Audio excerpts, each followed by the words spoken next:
తెలంగాణలో పల్లె నుంచి పట్నం దాకా ప్రతి వార్తను ప్రజలకు చేరవేసే సరికొత్త ప్రయత్నం. ప్రతి జిల్లా నుంచి సంక్షిప్త రూపంలో సమస్త సమాచారం. తెలంగాణ 33 జిల్లాల సమగ్ర వార్తా స్రవంతి మీ ముందుకు తెచ్చింది టీ న్యూస్. 33 జిల్లాల నుంచి మా ప్రతినిధులు అందించే 33 వార్తల్ని ఇప్పుడు చూద్దాం.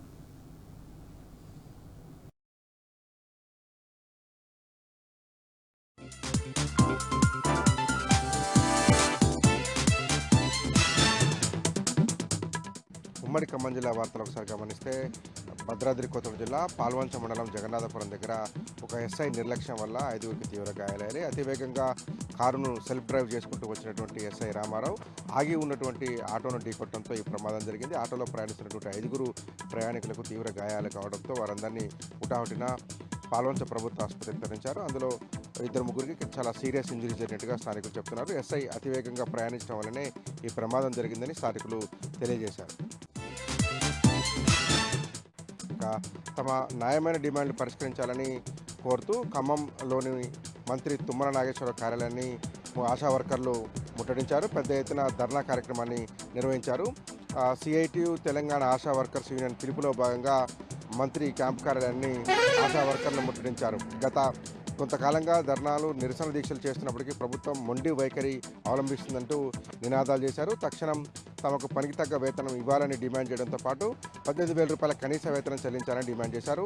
ప్రభుత్వం కనుక తక్షణం స్పందించి తమ డిమాండ్లను పరిష్కారం చేయకపోతే రాబోయే రోజుల్లో ఉద్యమాన్ని ఉధృతం చేస్తామని ఆశా వర్కర్లు హెచ్చరించారు. అటు వైరా ఎమ్మెల్యే క్యాంప్ కార్యాలయంతో పాటు ఇల్లందు ఎమ్మెల్యే క్యాంప్ కార్యాలయాన్ని, కొత్తగూడెంలోని ఎమ్మెల్యే కురమనేని సాంబశివరావు క్యాంప్ కార్యాలయాన్ని కూడా ఆశా కార్యకర్తలు ముట్టడించి నినాదాలు చేశారు. నిరసన కార్యక్రమాలు కొనసాగించారు. ఇక ఖమ్మంలో భారీ నిరసన ర్యాలీ నిర్వహించారు సిపిఎం నాయకులు అట్లాగే కార్యకర్తలు. ఎందుకంటే గత 44 రోజులుగా పంజాబ్ హర్యానా సరిహద్దులో రైతుల కోసం ఉద్యమం చేస్తున్నటువంటి రైతు నేత జగత్ సింగ్ దలేవాల్ను తక్షణం ఆసుపత్రికి తరలించాలని సిపిఎం నాయకులు డిమాండ్ చేశారు. 44 రోజులుగా దీక్ష చేస్తున్నటువంటి దలేవాల ఆరోగ్య పరిస్థితి బాగాలేదని, కేంద్ర ప్రభుత్వం మొండిగా వ్యవహరిస్తుందని, రైతు వ్యతిరేకంగా మోడీ మారిపోయాడని సిపిఎం నాయకులు డిమాండ్ చేశారు. కనీస మద్దతు ధర చట్టాన్ని తీసుకురావాలని, రైతాంగ సమస్యలను పరిష్కరించాలని డిమాండ్ చేస్తూ సిపిఎం పార్టీ ఆధ్వర్యంలో పెద్ద ఎత్తున రైతు ర్యాలీ నిర్వహించారు. దలేవాల ఆరోగ్య పరిస్థితిని విషమిస్తున్నటువంటి నేపథ్యంలో ఆయన్ని ఆసుపత్రికి తరలించాలని, తక్షణం రైతాంగ సమస్యలను పరిష్కరించేందుకు మోడీ ప్రభుత్వం పూనుకోవాలని డిమాండ్ చేశారు. ఈ కార్యక్రమంలో సిపిఎం జిల్లా కార్యదర్శి ఉన్న నాగేశ్వరరావుతో పాటు మిగతా కార్యకర్తలు నాయకులు పాల్గొన్నారు.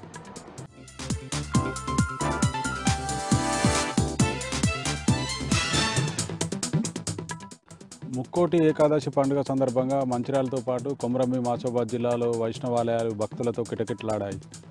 తెల్లవారుజాము నుంచే భారీగా భక్తులు దేవాలయాలకు చేరుకొని ఉత్తర ద్వారం గుండా స్వామివారిని దర్శించుకున్నారు. మంచిర్యాల జిల్లా కేంద్రంలోని విశ్వనాథ స్వామి దేవాలయంలో మాజీ ఎమ్మెల్యే దివాకర్ రావు దంపతులు, మందమరి పట్టణంలోని శ్రీ వెంకటేశ్వర స్వామి దేవాలయంలో జిల్లా కలెక్టర్ కుమార్ దీపక్ దంపతులు ప్రత్యేక పూజలు చేశారు. మంచిర్యాల జిల్లా చెన్నూరు పట్టణంలో పండుగ పూట విషాదం చోటు చేసుకుంది. చెన్నూరు పట్టణంలోని బడా హనుమాన్ దేవాలయ సమీపంలో శ్రీనివాస్ అనే వ్యక్తి ఇంట్లో ప్రమాదశాత్తు నిప్పంటుకొని ఇల్లు దగ్ధమైంది. దీంతో ఇంట్లోని వస్తువులన్నీ కూడా అగ్నికి ఆవుతయ్యాయి. ఫైర్ సిబ్బంది మంటలను ఆర్పివేశారు. మంచిర్యాల జిల్లా కేంద్రంలోని ఎమ్మెల్యే ప్రేమ్సాగర్ రావు నివాసం ముందు ఆశా వర్కర్లు ఆందోళన చేపట్టారు. కాంగ్రెస్ ప్రభుత్వం ఎన్నికల్లో హామీ ఇచ్చిన విధంగా కనీస వేతనంగా 18,000 రూపాయలు చెల్లించాలని, తమ సమస్యలు పరిష్కరించాలంటూ ఆశా వర్కర్లు డిమాండ్ చేశారు. మంచిర్యాల జిల్లా మందమరి మండలం ఆదిల్పేటలో బీఆర్ఎస్ నాయకులు వినూత్న రీతిలో నిరసన చేపట్టారు. కాంగ్రెస్ ప్రభుత్వం ఎన్నికల్లో హామీ ఇచ్చిన విధంగా ప్రతి రైతుకు ఎకరాన 15,000 రూపాయల రైతు భరోసా చెల్లించాలంటూ గ్రామంలో వాల్ పోస్టర్లు అంటించి నిరసన వ్యక్తం చేశారు బీఆర్ఎస్ నాయకులు. ఈ కార్యక్రమంలో చెన్నూరు నియోజకవర్గ బీఆర్ఎస్ ఇన్ఛార్జ్ రాజా రమేష్ పాల్గొన్నారు. మంచిర్యాల జిల్లా కేంద్రంలోని ఐబీ చౌరస్తా వద్ద అంబేద్కర్ విగ్రహం ముందు మోకాళ్లపై కూర్చొని వినూత్న రీతిలో నిరసన తెలిపారు జాతీయ బీసీ హక్కుల పోరాట సమితి నాయకులు.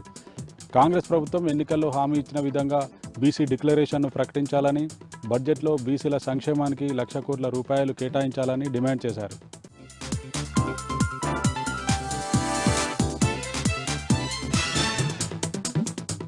ఇక నల్గొండ జిల్లా వార్తల విషయానికి వస్తే నల్గొండ జిల్లా కేంద్రంలో ఆశా కార్యకర్తలు నిరసన కార్యక్రమం చేశారు. మంత్రి కోమటిరెడ్డి వెంకరెడ్డి ఇంటి ముట్టడికి ప్రయత్నం చేశారు.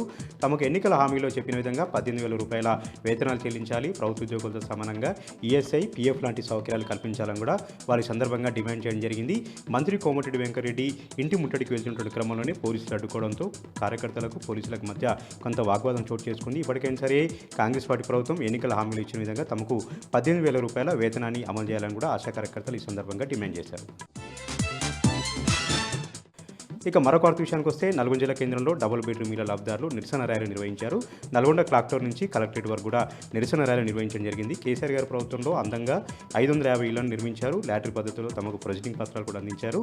వాటి గృహ ప్రవేశాలకు సంబంధించినటువంటి కార్యక్రమం చేసుకునే క్రమంలోనే కాంగ్రెస్ పార్టీ అడ్డుకుంటుంది, తమను వేధిస్తూ ఉందని కూడా డబుల్ బెడ్రూమ్ లబ్ధిదారులు ఆవేదన వ్యక్తం చేస్తూ ఉన్నారు. ఏదైతే లబ్ధిదారులకు డబుల్ బెడ్రూమ్లు అందాయో వారందరికీ కూడా గృహ ప్రవేశం చేసుకునేలాగా కాంగ్రెస్ పార్టీ మంత్రులు చొరవ తీసుకోవాలని కూడా వాళ్ళు ఈ సందర్భంగా డిమాండ్ చేశారు.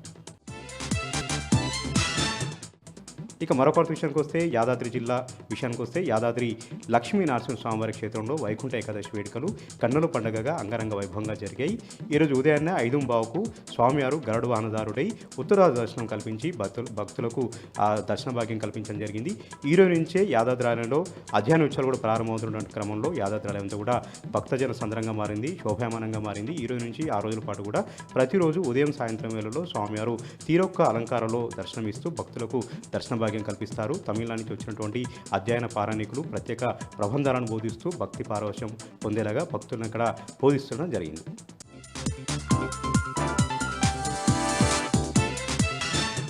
అలాగే మరొక ప్రధాన వార్త చూసుకున్నట్లయితే ముక్కోటి ఏకాదశి సందర్భంగా పెద్దపల్లి జిల్లా వ్యాప్తంగా ఉన్నటువంటి వైష్ణవ ఆలయాలను కూడా పెద్ద ఎత్తున భక్తుల రద్దీతో కిరకిలాడాయి. భక్తుల రద్దీ నేపథ్యంలో అన్ని ఆలయాల వద్ద కూడా ఏర్పాట్లు అయితే పూర్తి చేయడం జరిగింది. పెద్దపల్లి పట్టణ కేంద్రంలో ఉన్నటువంటి శ్రీ వెంకటేశ్వర స్వామి ఆలయంలో కూడా ఉదయం తెల్లవారుజామున 3 గంటల నుండి కూడా పెద్ద ఎత్తున భక్తులు బారులు తీరడం జరిగింది. అయితే భక్తులకు ఎలాంటి ఇబ్బందులు కాకుండా ఉత్తర ద్వార దర్శనం ద్వారా భక్తులకైతే దర్శనం కల్పించారు. అనంతరం ఆలయ నిర్వాహకులు ఏర్పాటు చేసినటువంటి తీర్థప్రసాద్ తీసుకొని స్వామివారి దర్శనం చేసుకొని స్వామివారి కృపకు పాత్రలయ్యారు భక్తులంతా కూడా. అలాగే మరొక ప్రధాన ఆలయం మంతినిలో ఉన్నటువంటి మంతిని పట్టణ కేంద్రంలో ఉన్నటువంటి శ్రీ లక్ష్మీ నరసింహస్వామి ఆలయంలో కూడా ముక్కోటి ఏకాదశి సందర్భంగా పెద్ద ఎత్తున భక్తులు బారులు తీరారు. ఆ ఆలయ నిర్వాహకులు అన్ని రకాల భక్తుల సదుపాయాలను కూడా ఏర్పాటు చేయడం జరిగింది. భక్తులు ఉత్తర ద్వార ముఖంగా స్వామిని పల్లాకి సేవలో స్వామిని దర్శించుకొని తనివి తీరారు. ఈ సందర్భంగా ఆలయ నిర్వాహకులు మాట్లాడుతూ ముక్కోటి ఏకాదశి సందర్భంగా భక్తులు కోరుకున్నటువంటి కోరికలు నెరవేర్చే ఒక పవిత్రమైన రోజు కాబట్టి పెద్ద ఎత్తున భక్తులు రావడం జరిగిందంటూ కూడా వారు వివరించారు.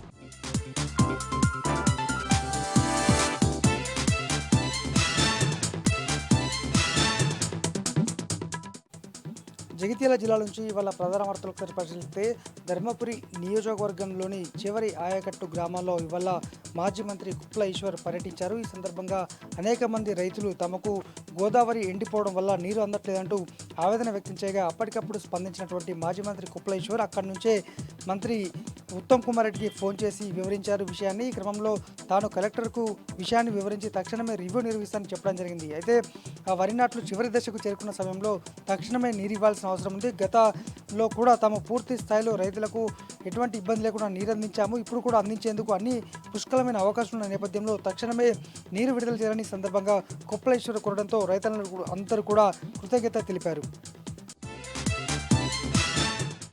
మరొక వార్త, ముక్కోటి ఏకాదశిని పురస్కరించుకొని ధర్మపురి కొండగట్టులోని ప్రముఖ పుణ్యక్షేత్రాలైన లక్ష్మీ నరసింహస్వామి క్షేత్రం అలాగే కొండగట్టు ఆంజనేయ స్వామి క్షేత్రం కూడా ఉదయం నుంచే భారీ ఎత్తున భక్తులతో కిక్కిరిసిపోయింది. ఈ క్రమంలో అన్ని ఏర్పాట్లు కూడా చేశారు.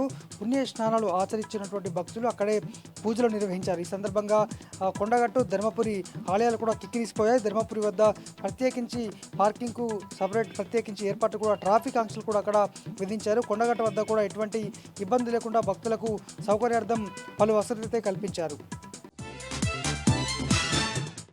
మరొక వార్త, ఇటు వైపు కుక్కలు మరోవైపు కోతులు ఈ బెడద జగిత్యాల జిల్లా వాసులను వెంటాడుతూనే ఉంది. నిత్యం ఏదో ఒక చోట కోతులు లేదా కుక్కల బెడదతో ఇబ్బందులు పడుతూనే ఉన్నారు. ఈ క్రమంలో నిన్న మల్యాల మండలం చెందినటువంటి ఒక వృద్ధురాల్ని ఇంట్లో ఉన్నటువంటి సమయంలో దాదాపు 20 నుంచి 30 కోతులు ఏకకాలంలో దాడికి పాల్పడగా ఆమె వారించే క్రమంలో ఆమె పైన దాడి చేసింది. అయితే ఆమె ఆసుపత్రిలో ట్రీట్మెంట్ పొంది ప్రస్తుతానికైతే డిశ్చార్జ్ కాగా మొత్తంగా ఈ కోతుల బెడద నుంచి కుక్కల బెడద నుంచి కాపాడాలంటూ స్థానికులైతే వేడుకుంటున్నారు. మరి ఇప్పటికైనా కూడా అధికారులు స్పందించి పరిశీలించి ప్రత్యామ్నాయ ఏర్పాట్లు చేయాలని కోరుతున్నారు.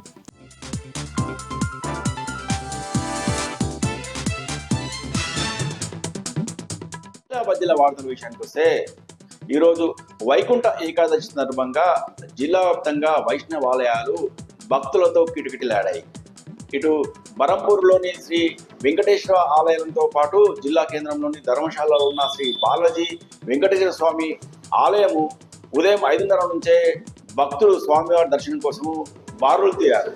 ఆలయాలను అందంగా ముస్తాబు చేశారు. ఉత్సవ విగ్రహాలను పూలమాలలతో అందంగా అలంకరించారు. ఈ సందర్భంగా ఉత్తర ద్వారం ద్వారా భక్తులు స్వామివారిని దర్శించుకున్నారు. భక్తులకు ఎలాంటి అసౌకర్యం కలగకుండా ఆలయ నిర్వాహకులు అన్ని ఏర్పాట్లు చేశారు. నిర్మల్ జిల్లా వార్తల విషయానికి వస్తే ఈరోజు వైకుంఠ ఏకాదశి సందర్భంగా జిల్లా కేంద్రంలోని శ్రీ లక్ష్మీ వెంకటేశ్వర స్వామి దేవరకోట ఆలయంలో భక్తులు పెద్ద ఎత్తున తరలి వచ్చారు. ఈ సందర్భంగా స్వామివారి ఉత్సవ విగ్రహాలను ప్రత్యేకంగా ఊరేగించారు. ఈ ఊరేగింపులో పెద్ద ఎత్తున భక్తులు పాల్గొన్నారు. ఈ సందర్భంగా ఉత్తర ద్వారం ద్వారా ఉత్సవ విగ్రహాలను ప్రవేశం చేశారు. భక్తులు సైతం ఉత్తర ద్వారం ద్వారా స్వామి దర్శించుకొని తమ మొక్కులు తీర్చుకున్నారు. ఆలయ నిర్వాహకులు భక్తులకు ఎలాంటి అసౌకర్యం కలగకుండా అన్ని ఏర్పాట్లు చేశారు. పోలీసులు సైతం గట్టి బందోబస్తును ఏర్పాటు చేశారు. ఇటు వైష్ణవ ఆలయాలను కిటకిటలాడుతుండగా మరోవైపు బాసర పుణ్యక్షేత్రానికి కూడా భక్తులు పెద్ద ఎత్తున తరలి వచ్చారు.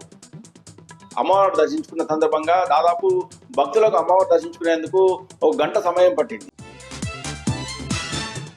బాసర పుణ్యక్షేత్రంలో ఈరోజు మంచి రోజు కావడంతో వైకుంఠ ఏకాదశి సందర్భంగా తమ తల్లిదండ్రులు తమ పిల్లలకు అక్షరాభ్యాసం చేయించారు. అక్షరాభ్యాసం చేసేందుకు ఆలయ నిర్వాహకులు సైతం ప్రత్యేక ఏర్పాటు చేయడం జరిగింది.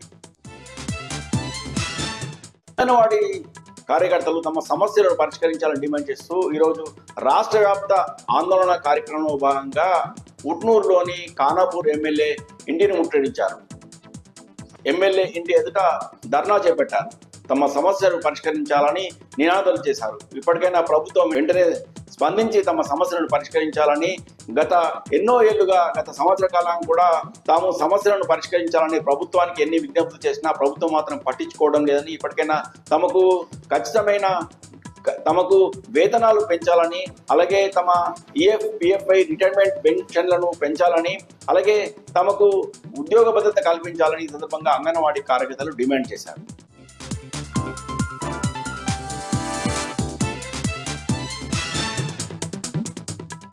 వనపర్తి జిల్లా దశాబ్దాలుగా సాగు చేస్తున్న భూములకు పట్టాలు ఇవ్వాలని డిమాండ్ చేస్తూ కిలాగనపురం మండలం గిరిజన రైతులు పాదయాత్ర చేపట్టారు.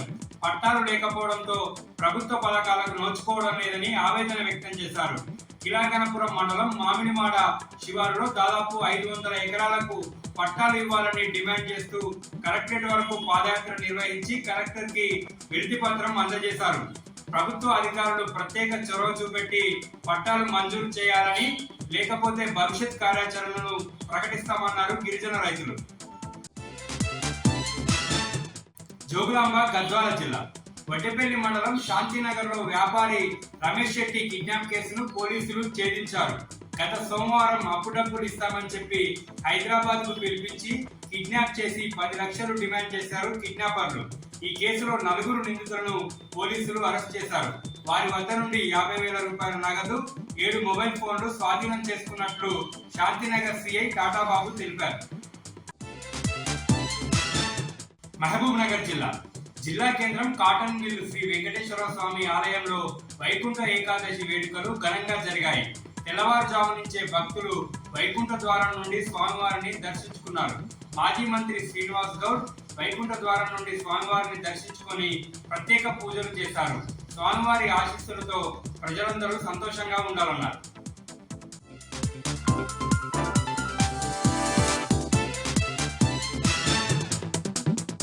ఇక నాగర్ కర్నూలు జిల్లా ప్రధాన వార్తలు చూసినట్టయితే నాగర్ కర్నూలు జిల్లా వ్యాప్తంగా కూడా ముక్కోటి ఏకాదశి వైకుంఠ ఏకాదశి వేడుకలు ప్రతి దేవాలయంలో కూడా వైష్ణవాలయంలో ఘనంగా నిర్వహించారు. రాత్రి నుంచి కూడా అన్ని ఏర్పాట్లు చేసినటువంటి పరిస్థితి కనిపిస్తుంది.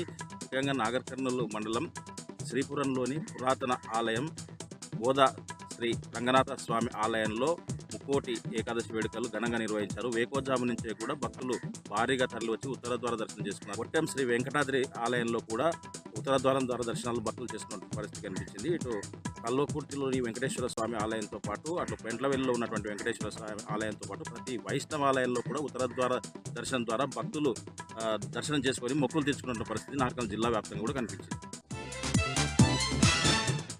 ఇక మరొక వార్త చూసినట్టయితే ఉత్తమైన నల్లమల్ల అటవీలోని అమరాబాద్ మండలం కుమ్మనపెంటతో పాటు పలు చెంచుపెంటల్లో ప్రజాభాగ్యకారుడు ఎమ్మెల్సీ గోరెట్టి వెంకన్నతో పాటు పలువురు నల్లమల అటవీ ప్రాంతంలో పర్యటించి చెంచుల జీవన శైలి గురించి పూర్తి అవగాహన కోసం వాళ్ళు కలిగి తిరిగినటువంటి పరిస్థితి కనిపించింది. ఒక నవల రాసేందుకు కూడా చెంచుల జీవన శైలి గురించి కూడా పూర్తి వాళ్ళతో మమేకమై 3 రోజుల పాటు అక్కడ కలిగి తిరిగినటువంటి పరిస్థితి కనిపించింది. అడవి చెంచులు వేరువేరు కాదని, అడవితో చెంచులకు అవినాభావ సంబంధం ఉంటుందని చెప్పేసి ప్రభుత్వాలు చిత్తశుద్ధితో ఆలోచించి చెంచులను అడవి నుంచి దూరం చేయొద్దని చెప్పేసి వాళ్ళ జీవన స్థితిగతులను మెరుగుపరచాలని చెప్పేసి కూడా ప్రభుత్వాలకు ఎమ్మెల్సీ గోరెట్టి వెంకన్న విజ్ఞప్తి చేసినటువంటి పరిస్థితి కనిపించింది. ఆయన వెంట పలువురు జర్నలిస్టులతో పాటు పలువురు నాయకులు కూడా పాల్గొన్నటువంటి పరిస్థితి కనిపించింది. మరొక వార్త చూసినట్టయితే ఉప్పురుంతల మండల కేంద్రంలో ఉన్నటువంటి గట్గాన్పల్లిని సపరేట్ గ్రామ పంచాయతీ చేయాలని చెప్పేసి గ్రామ పంచాయతీ చేసి నర్సింగాపూర్గా నామకరణం చేయాలని చెప్పేసి గ్రామస్తులు ఎంపీడీఓకు వినతి పత్రం ఇచ్చారు. అయితే మొత్తంగా చూసినట్టయితే చాలా రోజులుగా గ్రామ పంచాయతీ లేక సపరేట్ అనేక ఇబ్బందులు ఎదుర్కొంటున్నామని చెప్పేసి కూడా ఆ గ్రామస్తులు ఆవేదన వ్యక్తం చేసినటువంటి పరిస్థితి కనిపించింది. ఇప్పటికైనా ఎంపీడీఓ ఉన్నతాధికారులకు సమాచారం చేరవేసి గట్గాన్పల్లిని నర్సింగాపూర్గా నామకరణం చేయించి సపరేట్ గ్రామ పంచాయతీ చేయించాలని చెప్పేసి కూడా వాళ్ళు విజ్ఞప్తి చేసినటువంటి పరిస్థితి కనిపించింది. మరొక వార్త చూసినట్టయితే కొల్లాపూర్లో ఆశా వర్కర్లు నిరసనకు దిగినటువంటి పరిస్థితి కనిపించింది. కాంగ్రెస్ ప్రభుత్వం వస్తే ఆశా వర్కర్లకు జీతాలు పెంచుతామని చెప్పేసి సంవత్సరం పైగా అయినప్పటికీ కూడా ఇప్పటివరకు జీతాలు పెంచకపోవడంతో ఆర్డీఓ కార్యాలయం నుంచి మంత్రి జూపల్లి కృష్ణారావు క్యాంప్ ఆఫీస్ వరకు కూడా వాళ్ళు పాదయాత్ర నిర్వహించి క్యాంప్ ఆఫీస్లో వినతి పత్రం సమర్పించారు. ఇప్పటికైనా అని మాట ఇచ్చినటువంటి జీతాలు ఆశా వర్కర్లకు పెంచాలని, లేని పక్షంలో పెద్ద ఎత్తున ఆందోళనకు దిగుతామని చెప్పేసి కూడా ఆశా వర్కర్లు హెచ్చరించినటువంటి పరిస్థితి కనిపించింది. ఒక వార్త చూసినట్టయితే రంగారెడ్డి జిల్లా ఆమన్గల్ మండల కేంద్రంలో బీఆర్ఎస్ ప్రభుత్వం ఉన్నప్పుడు ఇంటిగ్రేటెడ్ మార్కెట్తో పాటు ప్రభుత్వ జూనియర్ కళాశాలకు నిధులు కేటాయించడం జరిగిందని, అవి అసంపూర్తి భవనాలుగా ఉన్నాయని, కాంగ్రెస్ ప్రభుత్వం వచ్చి సంవత్సరం అయినప్పటికీ కూడా ఇప్పటికీ అవి ఆ భవనాలను పూర్తి చేయడం లేదని చెప్పేసి ఈరోజు బీఆర్ఎస్ పార్టీ ఆధ్వర్యంలో BRS party town president Patyanayak ఆధ్వర్యంలో భారీ బైక్ ర్యాలీ నిర్వహించి ఎంఆర్ఓకు వినతి పత్రం ఇచ్చి ఇప్పటికైనా ప్రభుత్వం స్పందించి ఇన్కంప్లీట్గా ఉన్నటువంటి ఇంటిగ్రేటెడ్ మార్కెట్తో పాటు జూనియర్ కళాశాల భవనాలను పూర్తి చేయాలని చెప్పేసి కూడా బీఆర్ఎస్ శ్రేణులు డిమాండ్ చేసినటువంటి పరిస్థితి కనిపించింది. ఈ కార్యక్రమంలో పలువురు బీఆర్ఎస్ శ్రేణులతో పాటు టౌన్ ప్రెసిడెంట్ పత్యానాయక్ కూడా పాల్గొన్నటువంటి పరిస్థితి కనిపించింది.